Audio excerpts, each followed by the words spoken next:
งสมาติยามิมุสาวาตาเวระมณีสิกขาปัตตังสมาติยามิสุราเมรยะมัจจปัมมาตฐานาเวระมณีสิกขาปัตตังสมาติยามิอิมานิปัญจสิกขา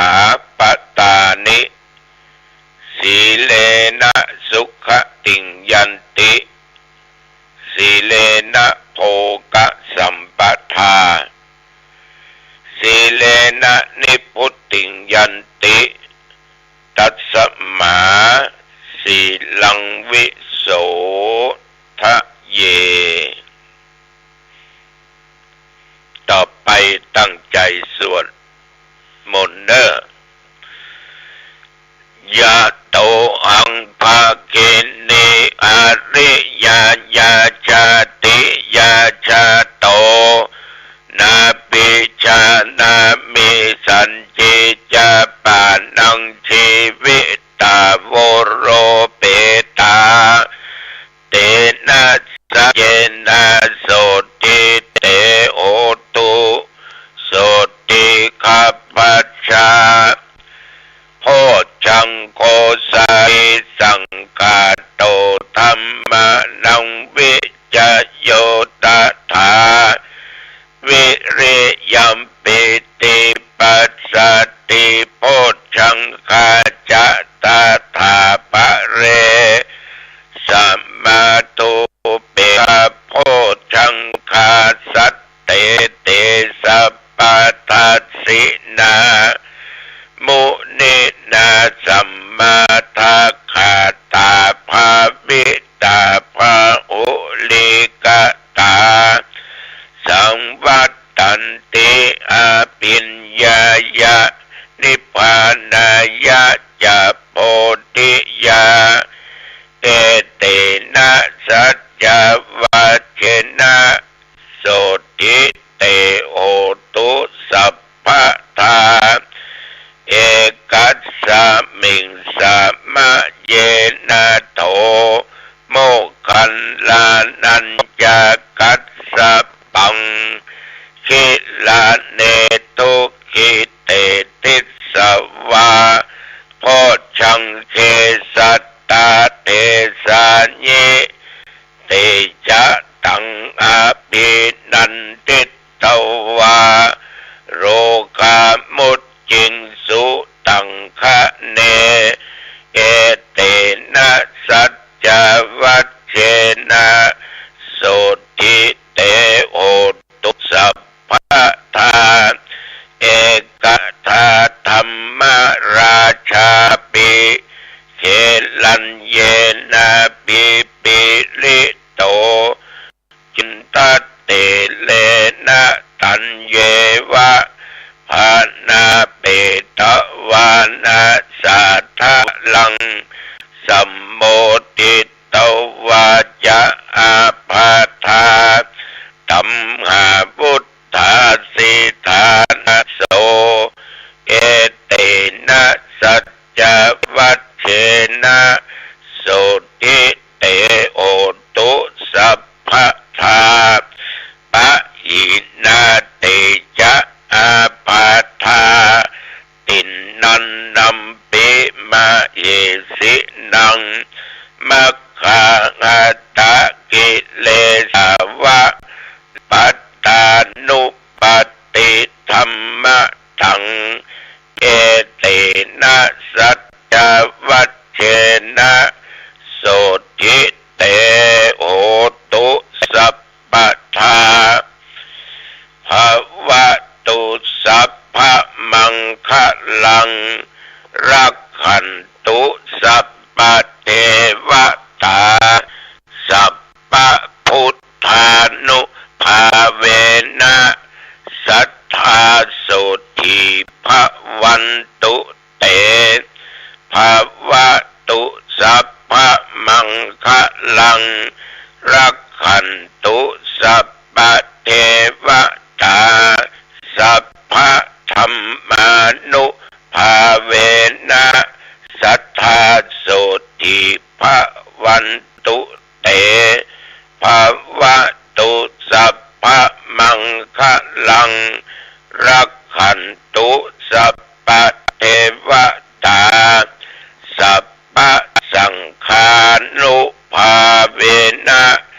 สัทธาโสติภวันตุเตขอถวายพระพรกรมอุตุได้บอกไว้ตั้งแต่เมื่อตะวันบ่ายมาจนถึงปัจจุบันมาเดี๋ยวนี้แถวบริเวณวัดหนองตองและรอบๆใกล้เคียงมีรายงานว่าฝนตกแม้แต่เม็ดเดียวหยดเดียวครั้งแรก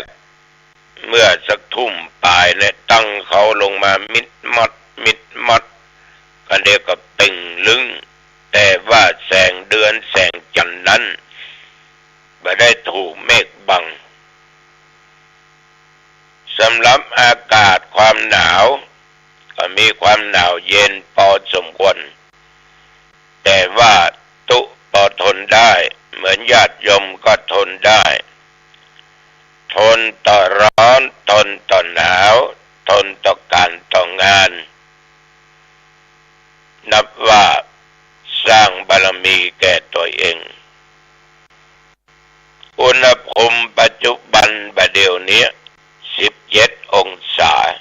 17 องศาหนาวละเนอะเวลาบัดเดี๋ยวนี้นะแต่พอออกไม่ออกญาติโยมท่านผู้ฟังทั้งหลายวันนี้นี่พระเจ้านี่นะ4:30เราจะได้ยินเสียงบัสโปกไม้บึ้งบังวัดหนองตองวัดบางวัดเปิ้นเอาลวยหิ่งพระเจ้าแล้วก็เวลาเผาก็เมื่อเจ้าก่อนพระจะเผาลวยหิ่งนั้นเปิ้นก็เปิดประตูวิหารเปิดหน้าต่างมดเป่งลึงที่มันเป่งด้วยแสงไฟที่เผาจากไม้เพราะว่าไม้หิ่งพระเจ้าในสมัยก่อนนั้นเสาะเอาไม้ขี้หนอนที่มันเป็นหนาไม่น้อยนะมันเลาะแล้วก็มาพึ่งแดดวันตกวันแต่งวันดาก็เอามาสุ่มกันตกวันตีสี่ครึ่งหรือ5 โมงเช้าก็จะมีกันจุดลวยหิ่งพระเจ้ามีถามเหมือนกันว่าพระเจ้าจะหิ่งด้วยวะ สังเกตดูนะโยมนะสังเกตดูเป็นจะตั้งลวยหิ่งเนี่ยไว้ตรงหน้าวิหารเวลาเปิดประตูวิหารนี่นะเขาเปิดประตูวิหารไฟมันลุกจะโลจะมองหันพระพุทธรูปหมดนะมองหันบดที่แท่นพระเจ้าที่แท่นแก้วนั่นนะที่ประดิษฐานพระพุทธรูปคนละก่อนก็บอกว่าอันเนี้ยพระเจ้าหิ่งไปแต่ได้จริงนี่ตามความคิดของทุกเจ้าเนอะมันหน้าหนาวอะเนาะแต่มันหน้าหนาวโลดเดือน4 ปีนี่ศรัทธามาวัดทุกเจ้าลูกเจ้าได้ยินเสียงตึ้งศรัทธาก็ลุกกัน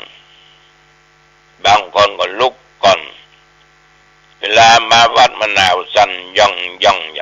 เอาไม้ลอยหิ่งพระเจ้าเป็นฐานแดงบลึง นั่งแวดกันแต่ลุ่มมาปิ่งไฟกันแต่ถ้ากลัวหนาวตัวเจ้าก็เป็นดึงเผาลอยหิ่งเอาไปก็นั่งหิ่งไฟก็ได้เนี่ยบ างทีก็เอาเก้าอี้มาแวดกันมันก็เป็นประเพณีอันงดงามที่บ่ควรละสมัยก่อนเป็นเน้นนี่โอ้เดือน3แฮมนี่ไปเสาะไม้หลวงหิ่งพระเจ้าละหลังจากสอบนักธรรมเรียบร้อยตีโทเอกเรียบร้อยแต่ก่อนเพิ่นสอบเดือน3แฮม2ค่ำโล2ค่ำ3ค่ำ4ค่ำ5ค่ำวันใดที่มันสอบเสร็จตกวันเอาแล้วห่อเข้าติดเตียวเข้าไปป่าไปตรงไปนาไปตัดเอาไม้ตัวนอนบ้องไม้ยังพ้องเดี๋ยวนี้หายากละไม่ตัวนอนเอามาเป็นหลวงหิ่งพระเจ้าพี่น้องญาติโยมบางที่เพิ่นก็ตานเข้ารอกันวันเนี้ยตานเข้าเปลือกตานเข้าสารประเพณีของเราแต่ประเด็นนี้ตั้งหนองตองเนี่ยมีนาแล้วเนี่ยมันเป็นป่าลำไยหมดเอาก็กึศในใจตาลลำไยได้จะดี ถ้ามันเอามาคนละกิโลนี่นะ200หลงคา200กิโล20 บาทนี่เนาะโอ้ได้ไปหลายเลยนะโยมแต่ว่าตำบลหนองตองนี่ตุ้งนาเป็นสวนลำไยไปหมดเมื่อก่อนบ้านหลังก็เป็นสวนบะเต้าบะแตงโมบะเต้าหนองตองดังนะญาติโยมวันศุกร์วันเสาร์วันอาทิตย์เนี่ยนักศึกษาครูพ่องพี่น้องญาติโยมมาทุกสารทิศรถยนต์รถเครื่องรถถีบพากันไปเอี่ยวสวนบะเต้าเพิ่นก็ตั้งตูบอยู่ที่สวนไผ่สวนมันเอาคนเหลือกัดมั่วก่อนเนอะมันตีมันจะเป็นร้อยให้อะเนาะคนนัก ก็ทำเมื่อรายได้เป็นน้องจังตำบลหนองตองจัดดีแต่ก่อนบะเต้าทำขายไหนเต้าไหนมันเต้าหนองตองเนี่ยไม่ต้องซื้อกันหรอกแล้วก็พ่อค้าแม่ขายก็ขายของกินของว่ากังต้งพวกนั้นส่วนบะเต้าวัดตูบไผ่ตูบมันมียอมวันหนึ่งเปิ้นขายขนมเส้นชื่อว่าป่อพลอยขนมเส้นนี่ถ้าวันศุกร์เสาร์อาทิตย์นี่มัก20 กิโลกันเดียวกันหมดปากหม้อขนมเส้นจนบนเลื่อมแลดเอาคนแก่นี่มีวิริยะอุตสาหะเนอะหม้อขนมเส้นหม้อน้ำหม้อขนมสิ่งที่ปรุงหาบขายไปนะจนเลี้ยงลูกเลี้ยงเต้าส่งเสียลูกเต้าเป็นจำนวนถึง2 คนนะเนี่ยพ่อนะแม่นะยอมทุกข์ยากลำบากขนาดไหนเพื่อลูกทำได้ทุกสิ่งทุกอย่างหาทรัพย์สมบัติลูกเต้าเลี้ยงดูลูกเต้าส่งเสียลูกเต้าลูกบางคนนี่กว่าใหญ่หน้ากล้าบานมาจะมาเป็นอันธพาลเนี่ยลึกหลืนเนี่ยพ่อแม่ว่าอย่างห้ามอย่างตึมฟังเนี่ยอย่างไปเป็นอย่างอีพ่อไปเป็นอย่างอีแม่ก็เปิ้นทำยังเป็นอย่างเปิ้นไปยังเป็นอย่าง สอนตึมฟังดื้อแต่ลูกเต้าของญาติของโยมที่ฟังดูเจ้าหนองตองนี่หมีเนาะนักแกเหมือนกันมาโหไผมาโหกับไผคนแก่นี่เพิ่นส่งลูกไปเรียนหนังสือจนได้เป็นตำรวจเป็นข้าราชการส่วนว่าเต้าหนองตองนี่ลือช่อนต่อไปเพิ่นไปปลูกทั้งบ้านอื่นปลูกอำเภออื่นจังหวัดอื่นไม่มาขายตำไปแงะขายตำข้างกลางนะเขายังเอาชื่อเต้าหนองตองไปขายอยู่หรอก ชื่อมันดีอันนั้นญาติโยมไป ประเดี๋ยวมันมีต้งมีนาละเล่มมีเข้ามาตานนอกจากเอาข้าวสารมาคนน้อยได้ละนะแล้วก็มีอย่างหนึ่งข้าวจีเนี่ยเดี๋ยวมีละแต่ก่อนประตานข้าวจีกันข้าวจีนี่ แกมข้าวใส่น้ำพริกแดงกานกใส่ไข่กานะปั้นแล้วเอามาจีก็ได้บุญได้กุศลนะมีแม่หญิงคนหนึ่งเปิ้นเล่าไว้ชื่อว่านางปุณณตาสีเป็นคนยากคนจนเพราะเหตุใดเพราะมันจนนะจึงไปเป็นคนรับใช้ของเศรษฐีคนหนึ่งในกรุงราชคฤห์วันหนึ่งเศรษฐี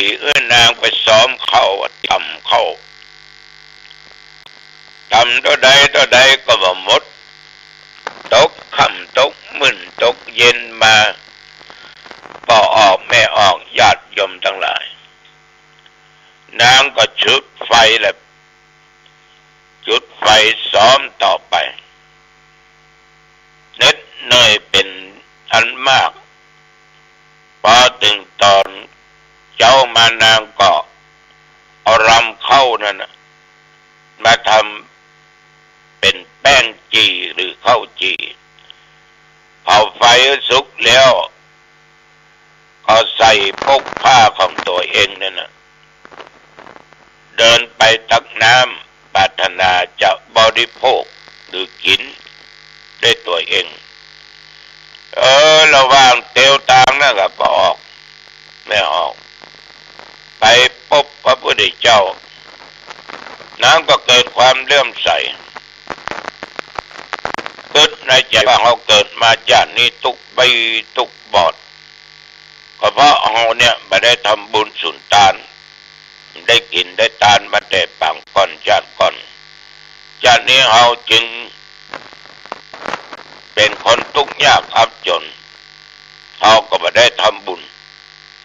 เมื่อนางเกิดอย่างนั้นนางก็น้อมเอาข้าวแป้งจีนั่นนะเข้าไปถวายแก่พระพุทธเจ้าพระองค์ครับแล้วก็ให้นางว่าพระศาสดานางคิดว่าพระเจ้าคงจะมากินแน่มาสบวยแน่เพราะอาหารมันมหาละเนาะเมื่อพระพุทธเจ้าในหูวรจิตของนางอย่างนั้นพระองค์ท่านก็ประทับนั่งอยู่ที่กวนเดี๋ยวก็นั่งเสวยอาหารคือข้าวจีของนางเสร็จแล้วก็ได้อนุโมทนาโปรดนางจนว่านางนั้นน่ะได้สำเร็จชั้นโสดาบันปฏิผลเป็นอริยบุคคลในพุทธศาสนาข้างนางตายโยมทั้งหลายอานิสงส์ที่นางได้ทานข้าวจีนั่นน่ะก็ไปเกิดบนสวรรค์ชั้นดาวดึงส์ปุ่นเอาเสวยทิพย์สมบัติอยู่บนสวรรค์มีนางฟ้าแวดล้อมเป็นปริวารเนี่ยเอามาคิดดูญาติโยมเอาเนี่ยอย่างถ้าทำด้วยเจตนาอันบริสุทธิ์จิตใจบริสุทธิ์เจตนาดีขนาดว่าแป้งข้าวจีไปได้เนาะ นางย่ายยังได้ไปเกิดบนสวรรค์ฉะนั้นญาติโยมท่านผู้ฟังทั้งหลายทว่านี้ท่านทั้งหลายก็พากันห่อหนึ่งแป้งขนมขนมถั่วขนมงาขนมจอกขนมเตียนข้าวต้มเปล่าข้าวต้มกล้วยข้าวต้มถั่วบางทีไปเดี๋ยวก็เหยาะงาลงไปแต่ว่าข้าวต้มขนมหมูเนี้ยบ่ค่อยมีละแต่ก่อนนี้มันต้องเสียงคกเสียงมองในสนั่นปั่นปื้นตำข้าวแป้งกันเขาเปียงกาเขาหยังกาเป็นตาลกันเขาหลามกาเดือนจีปีใหม่เนี่ย แต่ประเดี๋ยวบางที่ก็ข้าหายไปนักแกะนะแต่เจ้าของวันเนี้ยก็จะปากันมาวัดมาวาบางคนก็ทำบุญทานไปหาพ่อหาแม่ปู่ย่าตายายบรรพบุรุษพี่น้องญาติกาสัตว์ทั้งหลายที่ล่วงลับขันไปอันนี้ก็เป็นประเพณีที่เราปฏิบัติกันมาให้ฟังแล้วก็ไปวัดก็ไปได้เนอะโยมเนอะให้ได้เนอะเป็นข้าวจีมาเหมาะไปทานทุกเจ้าพอเรามันจะกินก็ เย็นแก๊กนี่ไปกินนะเนอะมันลำลอกเข้านี่นะต้องเข้าเป็นเม็ดดีๆเนอะเอามาปั้นเป็นก้อนเอาน้ำพริกแดงอวดตั้งในเนี่ยแล้วก็พิงไปโอ้เหมาะก็เดือดปั้นเข้าจนเหนียวนะมันเป็นม่งแล้วก็น้ำพริกก็ใส่บางคนเป็นก็เอาเนี่ยไข่นั่นน่ะไข่มันแดงเนี่ยนะแต่ละลายแล้วมันตาปิ้งหอมญาติโยมน่าขยากอ่ะ ฉะนั้นญาติโยมทั้งหลายอันนี้ก็อยู่ที่เจตนาอยู่ที่ศรัทธาแรงกล้ายะยังได้มีเจตนามีความเชื่อมีศรัทธาอย่างแรงกล้ามันว่าผิดต่อศีลต่อธรรมเอาทำไปมันเกิดบุญเนอะเอาละวันนี้ตัวเจ้าอุจาไปมาเป็นเวลาพอสมควรเกี่ยวงานไปพักกันเนอะที่วัดบ้านน้อยนะพอออกไม่ออกน้ำปุนนะอายุวันโนสุขังพลังพบกันใหม่โอกาสหน้าเจริญพรสิ่งที่เรารู้สิ่งที่เราสัมผัสล้วนมันไม่เที่ยงล้วนเปลี่ยนแปลงบุคคลที่ยึดมั่นถือมั่นสิ่งที่เปลี่ยนแปลงจึงเป็นเหตุให้เกิดคำว่าความทุกข์ความคิดของเรายึดถือยึดติดก็เป็นทุกข์เราไปยึดถือยึดติดความคิดของบุคคลอื่นก็เป็นทุกข์เราไปยึดติดยึดมั่นธรรมชาติก็เป็นทุกข์ทุกอย่างที่เรารู้ที่เราเห็นนี่ล้วนเปลี่ยนแปลงแปรสภาพทุกการเวลามันก็บ่งชี้ว่าสิ่งที่เรารู้ก็คือสิ่งที่เราไม่ควรจะรู้สิ่งที่เรารู้ก็คือไม่เป็นสิ่งที่ไม่ควรจะยึดถือยึดมั่นเพราะมันเปลี่ยนแปลงสิ่งใดที่มันเปลี่ยนแปลงไม่ใช่ความจริงร่างกายของเราก็เป็นสิ่งที่ควบคุมไม่ได้วันนั้นเราก็เป็นทารกแรกเกิดวันนี้เราก็เป็นหนุ่มเป็นสาวเป็นพ่อเป็นแม่เป็นปู่เป็นตาเป็นยายเราจะเห็นว่าสิ่งเหล่านี้มันเรายึดถือยึดมั่นเป็นทุกข์เราจะต้องสร้างปัญญาเราจะต้องให้จิตเราเกิดปัญญาเมื่อเราจิตเกิดปัญญาเราสร้างให้จิตเราเกิดปัญญาเราก็จะเห็นสิ่งที่เหนือธรรมะ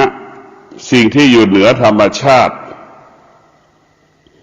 สิ่งที่อยู่เหนือธรรมชาติก็ได้แก่ธรรมะของพุทธเจ้าธรรมะจึงเป็นที่พึ่ง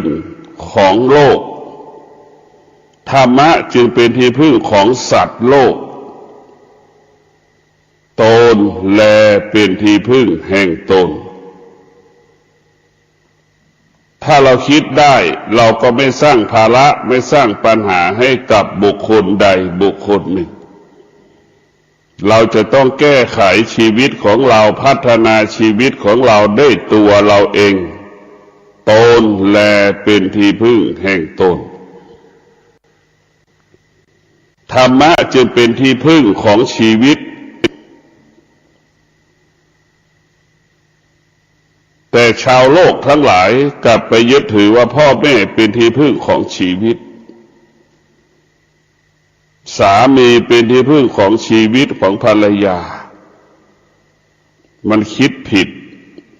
ถ้าเรากลับพิจารณาดูว่าพ่อแม่สามีภรรยาลูกอยู่ร่วมกันแค่บางเวลาไม่ได้อยู่กับเราตลอดเวลา สิ่งที่เราอยู่กับเราตลอดเวลาก็คือธรรมะก็คือตัวสติให้เรารู้สึกตัวสติให้เรามีสติสัมปชัญญะเรารู้สึกตัวอยู่ตลอดเวลารู้ความจริงรู้สึกตัวก็คือรู้ความจริงเมื่อเรารู้ความจริงเราก็อยู่กับความเป็นจริงตนแลเป็นที่พึ่งแห่งตนกายสงบใจสงบถ้าเรามีสติสัมปชัญญะเรารู้สึกตัวเราก็จะไม่ประมาทเมื่อเรามีสติสัมปชัญญะเราก็จะรู้สึกตัวว่าสิ่งที่เราควรรู้สิ่งที่ควรเห็นก็คือได้แก่พระธรรม